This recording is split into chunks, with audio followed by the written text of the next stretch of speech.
आज मैं आपके लिए लेके आई हूँ कटहल की कोफ्ते करी।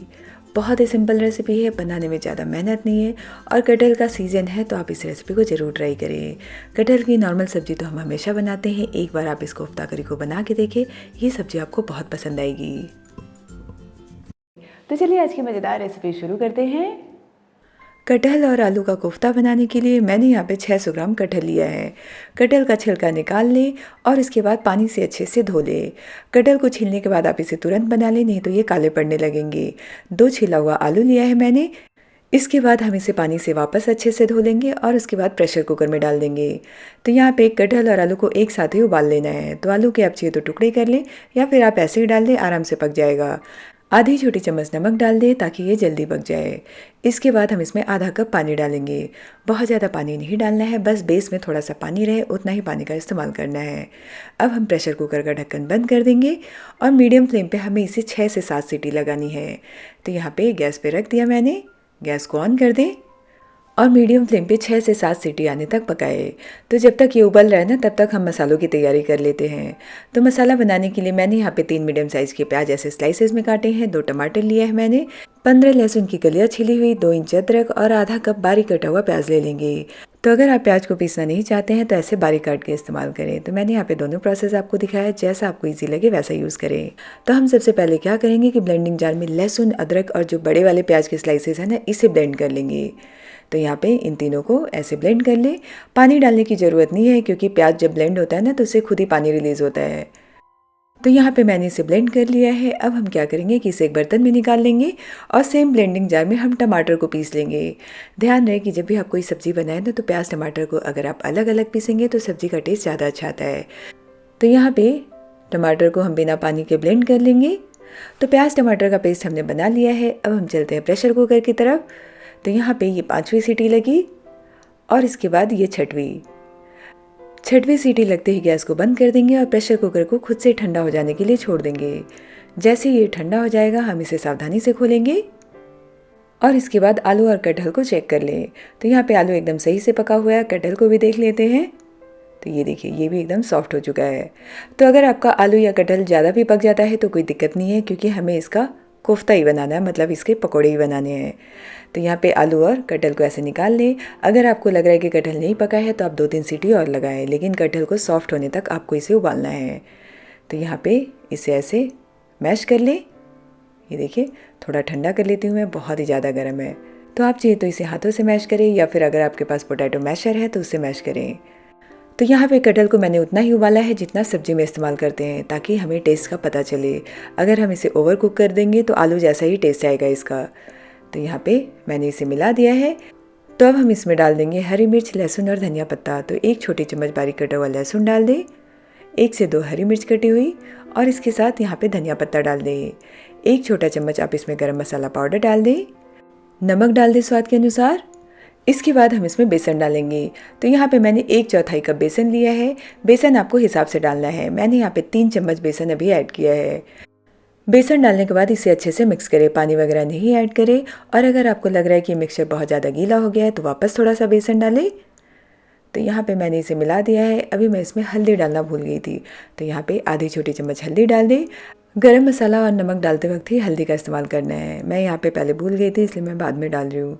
मिला दें वापस। अगर आपको लग रहा है कि आपकी ये जो कोफ्ता बॉल्स हैं वो नहीं बन रहे हैं तो थोड़ा सा बेसन आप इसमें ऐड कर सकते हैं। तो ये हमारा मिक्सचर बन के तैयार है। अब हम हाथों को क्लीन करके इसके ऊपर थोड़ा सा तेल लगाएंगे ताकि मिक्सचर जो है वो हाथों पे चिपके नहीं। और इसके बाद ऐसे कोफ्ता बॉल्स बना लें। ये देखिए, बेफिक्र होकर आप ये कोफ्ता बॉल बनाएं। ये बिल्कुल तेल में नहीं खुलेंगे। अगर आपने बेसन का इस्तेमाल कम किया है तो भी नहीं खुलेंगे। और अगर आपके पास बेसन नहीं है तो आप उसकी जगह मैदा का इस्तेमाल कर सकते हैं। जैसे मलाई कोफ्ता में हम मैदा यूज़ करते हैं ना, वैसे ही आप इसमें मैदा का इस्तेमाल कर सकते हैं। लेकिन बेसन नहीं है तो, अगर बेसन है तो बेसन को पहला प्रेफरेंस दें।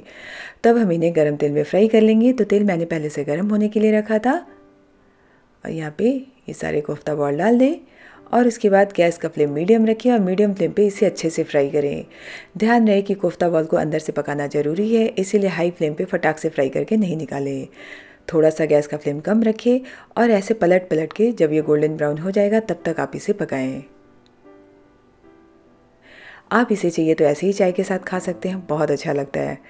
लेकिन अभी हम कोफ्ता करी बना रहे हैं तो करी में हम इसे डालेंगे। तो जैसे इसका कलर गोल्डन आ जाएगा हम इसे निकाल लेंगे। ये देखिए, तो फ्राई करते वक्त ना तेल का इस्तेमाल थोड़ा ज़्यादा करना है ताकि पकोड़े जो है वो ऐसे बेस को टच नहीं करे, तभी अच्छे से शेप में आते हैं। तो ये हमारा कोफ्ता का एक बैच बन के तैयार है। अब हम सेम प्रोसेस से दूसरा बैच भी बना लेंगे। आप चाहिए तो कोफ्ता बॉल पहले से बना के रख ले और जब आपको खाना है तब आप ग्रेवी बना के उसमें डाल सकते हैं। तो ये हमारे कटहल के कोफ्ते बन के तैयार है। बस इसके साथ चटनी हो तो इसके आगे जाना ही नहीं है हमें। तो अब हम चलते हैं सब्जी बनाने के प्रोसेस में, मतलब करी। तो उसके लिए एक बर्तन में 3 से 4 चम्मच तेल गरम करें। तेल इसमें थोड़ा ज़्यादा ऐड करें। 2 तेज़पत्ता डाल दें, 1 बड़ी इलायची डाल देंगे, इससे बहुत अच्छा फ्लेवर आता है सब्जी में। 1 इंच हम इसमें दालचीनी डाल देंगे और इसके साथ 1 छोटा चम्मच जीरा डाल देंगे। गैस का फ्लेम लो रखा है मैंने। जैसे ही जीरा थोड़ा सा पक जाएगा हम तेल में हल्दी और लाल मिर्च डालेंगे। तो 1 छोटा चम्मच हल्दी और इसके साथ 2 छोटे चम्मच लाल मिर्च पाउडर डाल दें। हल्दी और लाल मिर्च डालने से करी का कलर बहुत अच्छा आता है, लेकिन जब भी आप हल्दी और लाल मिर्च डालें तो गैस का फ्लेम धीमा रखें या तेल का टेम्परेचर कम रखें। अगर तेल ज़्यादा गर्म रहेगा तो मसाले जल जाएंगे और आपका मसाले का टेस्ट जो है वो कड़वा आएगा। तो हल्दी लाल मिर्च डालते वक्त आप इस बात का ध्यान रखिए। तब हम इसमें डाल देंगे ये प्याज का पेस्ट, मतलब प्याज लहसुन अदरक जो हमने ब्लेंड किया था ना वो डाल देंगे। इसे अच्छे से मिला दें। अब हम इसे धीमी आंच पे 5 से 6 मिनट पकाएंगे ताकि प्याज जो है वो अच्छे से पक जाए और सब्जी में प्याज का जो कच्चा टेस्ट है वो नहीं आए। तो जैसे ही प्याज पक जाएगा इसके किनारों से तेल दिखने लगेगा और प्याज से बहुत ही अच्छी खुशबू आने लगेगी। तो अब हम इसमें टमाटर डाल देंगे।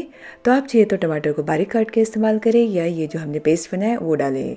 तो अगर आपके पास मिक्सर ग्राइंडर नहीं है तो प्याज टमाटर को बारीक काटे, जैसा मैंने प्याज काट के दिखाया ना वैसे ही दोनों को बारीक काट के आप इसमें ऐड कर सकते हैं। तो अब हम इसमें मसाले डाल देंगे। तो 1 छोटा चम्मच जीरा पाउडर, 1 छोटा चम्मच धनिया पाउडर और 1 छोटा चम्मच यहाँ पे गरम मसाला पाउडर डाल देंगे।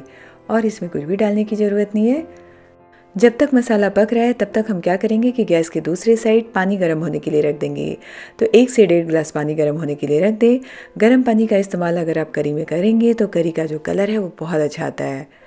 तो यहाँ पे इसे मैंने मिला दिया। अब हम इसे ढक देंगे और 5 मिनट पकने देंगे धीमी आंच पे।